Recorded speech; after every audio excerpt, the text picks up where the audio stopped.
This month, I made dollars. But let's figure out how much I spend and how I should allocate my paycheck. Okay, before heading into my pay and the paycheck allocation, let's first look at how much I spent in the month of May. May is a pretty expensive month. This month I spent $3,700. Honestly, that number is quite shocking to me. So let's find out what exactly I spent on. As you can see over here, I spent $2,050 on rent, which is a little bit more than how much I pay because my portion of the rent is about $1,400 per month. But since I own my car fully, I pay for my parking spot fully in this apartment. And my parking is $300, so that total about $1,700, but I also front my rent payment a little bit because my boyfriend was in charge of rent and he fronted a couple $1,000s worth of rent because he was trying to maximize one of his credit cards. So because of that, I also just like fronted my rent a little bit. $2,000 may sound expensive for rent, especially since I shared how much I pay for this apartment, but this is a reassurance for me too that it is this expensive because I also fronted a little bit of my rent. So I should expect my rent to be lower in the coming months. Honestly, this is my first time filming this kind of a video, so I don't know what's the best course of action to go through, but let's just go from the highest to the lowest since I don't really split by wants versus needs. The next largest portion is food. I spent $400 this month on food. Honestly, that is a little bit more than what I expected, but I guess that makes sense because this month I went back home to Portland and also I went on a day trip to Vancouver. My cousin also came to visit, so I dropped her off in Vancouver and I treated her meal in Vancouver. So even though $400 sounds like a lot, after keeping in mind that I did treat a couple of these meals, I think this is a reasonable number as well. The next portion is gift. I spent $300.26 on gifts. I think the majority of this was because my mom's birthday month was in the month of May. I bought her a set of La Mer skincare. I wish I still have it so I can show you guys, but I've never bought out that much on skincare before, and I think it's like a nice gift for my mom because she uses too many different types of skincare that may not be the best for her. The next portion we have is grocery, $276. That is acceptable. It is a little bit on the higher side, though it's definitely a lot lower than compared to when I was living alone and buying my own grocery. I do think my grocery bill has gone down significantly after moving in with my boyfriend since we have less food waste, we can buy in bulk, we can go to Costco. Those are all factors contributing to a lower grocery bill. Late April, early May, I went on a trip to Bolivia while my boyfriend also went back home to Philly. So because of that, we also emptied our fridge and refrained from buying groceries in the month of April, so we have to buy back a lot of grocery this month, which contributes to this number. The next highest category is fitness at $162. Wait, that is a little bit high, so let's try to figure out why.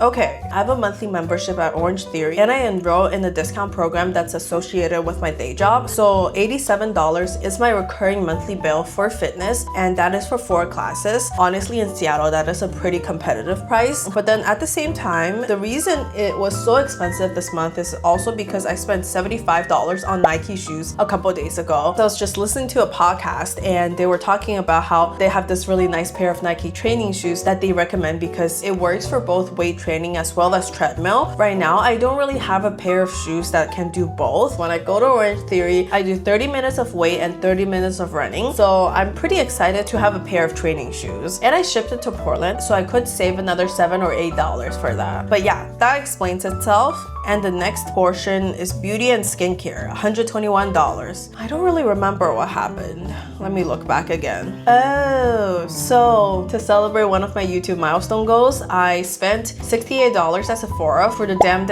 Eye Cream. I kind of bought out on this skincare because now that I've turned 25, I feel like it's kind of necessary in my skincare routine and I shouldn't skip it any longer. In the past, I bought $20 or $30 eye cream from different drugstores or Costco, and all of their quality was so bad. It either made the skin in my under eye area weirdly thick or the texture was just really weird. So at this point, I've spent about 8 months without an eye cream and I couldn't find one that really suits me. So I tried this one when I was in LA and I do like it, so I did start using that. I also split some Kiehl's face wash as well as contact lens solutions with my boyfriend, so I think $121 does make sense. The next one is utilities, $92. So this $92 $92 is for the past 2 months. I pay for all of the utilities, but at the same time, I feel so bad because the $92 is actually for the past 2 months because I forgot to pay my electricity bill the month before. Honestly, even though I built out this whole spreadsheet and dashboard, I was not really on top of my finances over the past 4 months, ever since I came back to work. I kind of started to fall out of it when I was taking a medical leave at work and never really picked back up the habit of doing my monthly financial reset because I stopped receiving paycheck during my months off. And that's when I started feeling a little bit insecure about money. So I kind of like just dug myself into a hole and not looking at it. And then that led to a lot of like overtime bills. So that is also one of my main motivations of filming this video because it also kind of like forces me to go back and actually do my monthly financial routines, which is ultimately a good habit to have. So let me know in the comments if you're interested in seeing this as a monthly format because I know for sure it's gonna help me to stay on top of my finances and hopefully you can turn this into a monthly ritual together. But let's move on to the next one. Oof, I spent $112 in gas. That is very expensive, though I think it's for an obvious reason. I don't really drive a shit ton because I walk to work and I drive mainly for entertainment. So before the war in Iran started, I used to only pay about $30 to $50 monthly on gas. But part of the reason that this month is so expensive is also because, as I mentioned, I went to Portland and I also went to Vancouver. So I think those 2 day trips also contributed to my gas being this expensive, in addition to the crazy gas prices that we have right now.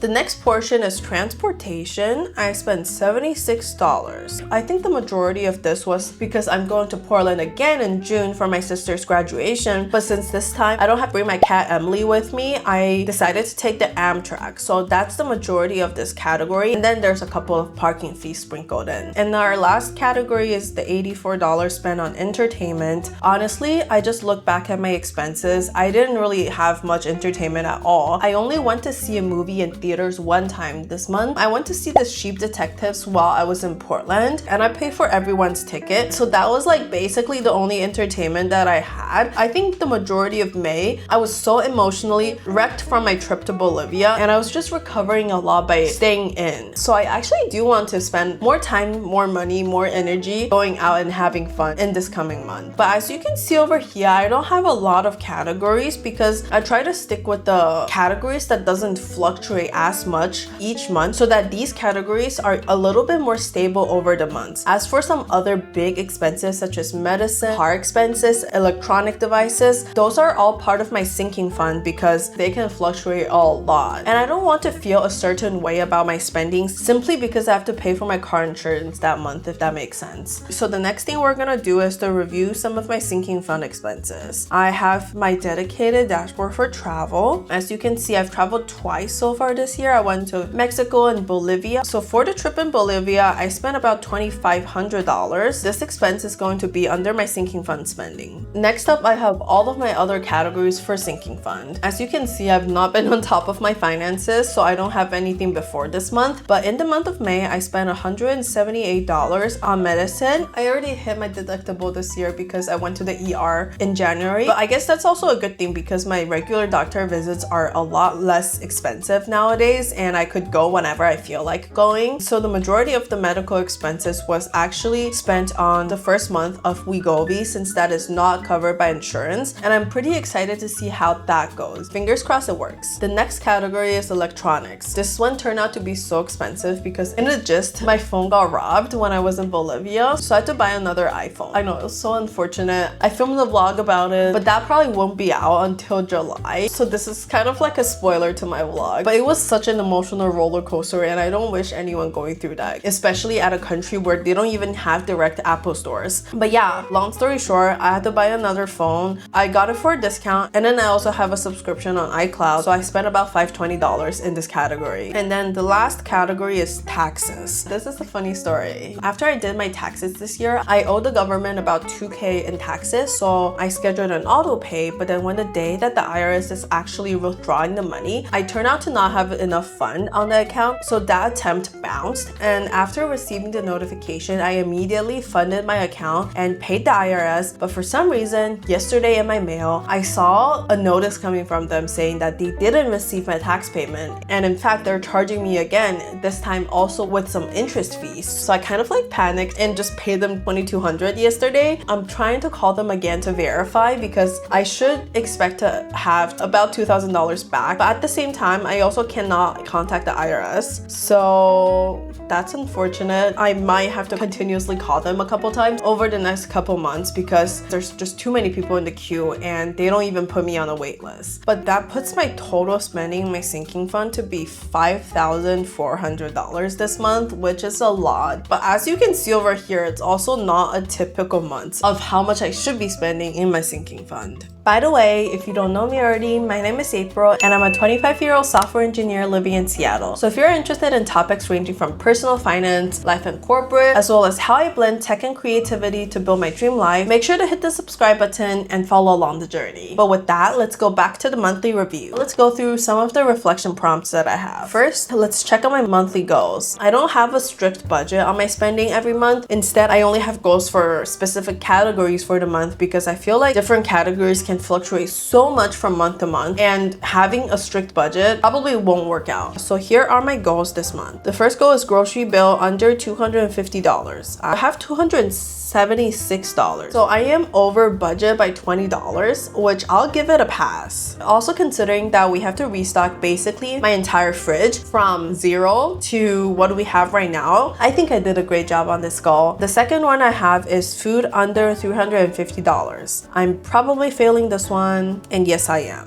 I spent $400, which honestly isn't too bad either considering how much I treated this month. But then at the same time, I didn't really have a lot of spending in the first part of the month because I track my travel expenses separately. So I feel like I could do better on this one. And now let's go through some of the reflection questions. I kind of came up with these reflection questions, but then I don't really do these every single month because that's just a little bit too much work in my opinion. So let's just pick some of the ones that we're interested in for this portion. I'm gonna do number 1, 3, and 5 this month. So the first one is, where did you over or underspend? I definitely think I underspent on entertainment because I feel like I should go out and have fun more, whereas I overspent on food because even though I want to go out and have fun, I feel like a lot of the times I eat out for the sake of convenience instead of for entertainment, and I want to do that a little bit less. Basically eat less takeout and have more restaurant dining experience. The next one is, what could you improve on your spending? Even though I've spent a little bit too much on food, I think the main reason that this month became a little bit expensive came from two main places, and that is one, because I fronted my rent a little bit, and two, because of the gifts. And I don't think those are places that I could save on. Well, in the future months, I will pay less in rent, so that is fine. And in terms of gifts, actually I'm pretty happy about my spending this month. I don't think there's anything that I could improve on, no. When it comes to what are some of the friction points in my finance system, maybe how I budget sinking fund could be improved a little bit. As you can see, the process is a little bit long at this moment, and I'm looking for ways to automate or improve on some of these. We'll do step 3 later, but for now, we have wrapped up our spending and reflection for the month of May. What are some of your financial goals in the month of May, and did you successfully achieve it? Let me know in the comment section below so we can work on our finances together. Now let's go to the income section. Since I live in Seattle, I only receive one paycheck every single month. Honestly, that's pretty good because when I used to live in California, I get bi-weekly paychecks, which is nice because you get paid more frequently, but then at the same time, it makes money tracking a little bit too much work. So I do enjoy the monthly format since it also aligns with my spending. But I do want to caveat over here, the $6,400 from my Amazon paycheck is after taxes, as I contribute to both 401k and HSA before I even receive my paycheck. And I don't really want to track my contributions for those because of various reasons. First of all, since those money go straight to my retirement account, I can't really touch them anyways, so I don't want those money to impact my other financial decisions because I think $6,400 is a good amount of money to work with every single month. I don't necessarily need the extra money at this stage in my life, so I kind of treat it as I don't have those money to begin with. It's like a little psychology trick that I do on myself. The only other income that I track at this moment is interest and dividends from my non-retirement accounts. I made $227 in interest and dividends combined combined, honestly, this is like a pretty negligible number compared to my paycheck, and I don't really do anything with it. I just leave it in the account that it came with. But the reason that I do want to track this number is because I've been tracking this number and I kind of want to see how my investments progress over time. I do eventually want to achieve FIRE, so tracking this number also gives me a little bit of a progress bar of how far I am towards achieving financial freedom. But that is my income, and next up, let's allocate my paycheck. First of all, I put whatever I need that is enough to cover my spendings. So in May, I spent $3,700, so I put whatever is enough to cover that.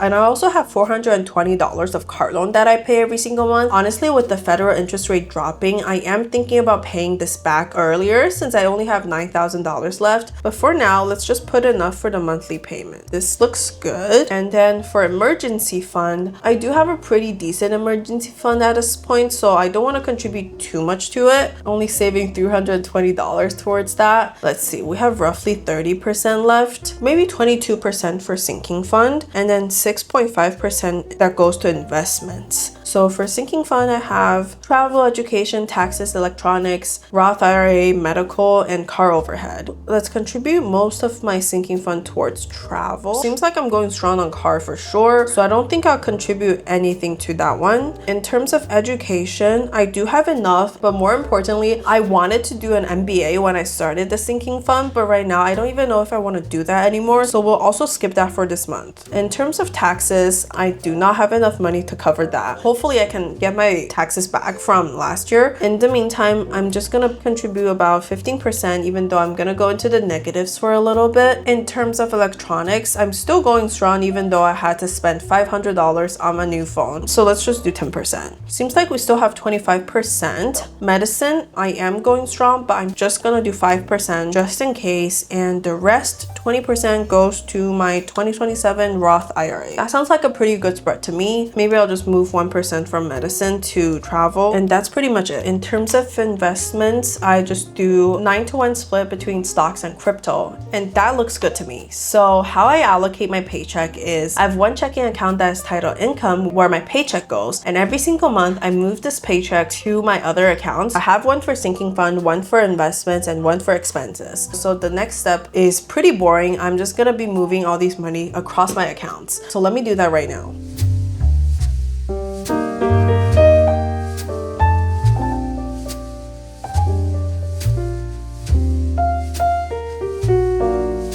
Alright, I've successfully moved everything around. The only thing that is still pending to do is to update these contributions on my sinking fund ledger. Okay, let me do that right now.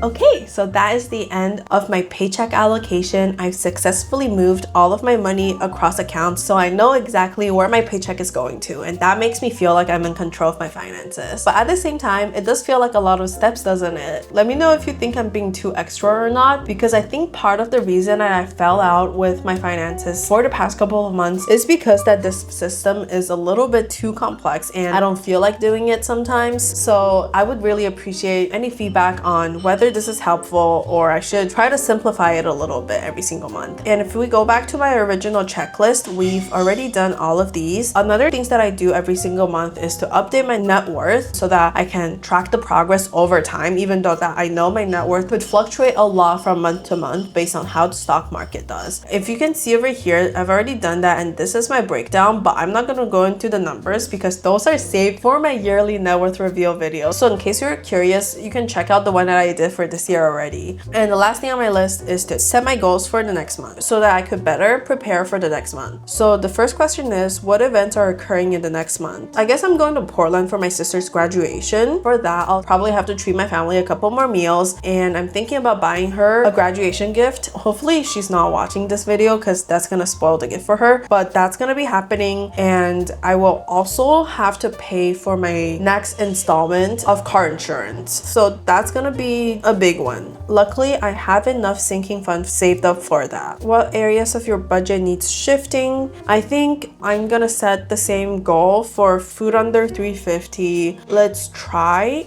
Entertainment, over 100, because I do want to have more experiences having fun in this next month. I know I didn't buy any clothes this month. Let's try to continue that for the next month. And I think that's it for this month. So if you like this video, make sure to give it a thumbs up or comment in the comment section below so that I have a better understanding of whether I should keep it as a monthly format or remove it from my channel. But otherwise, if you're curious about how much I spend in a week in action as a vlog format, make sure to check the vlog over here. And I'll see you next time. Bye.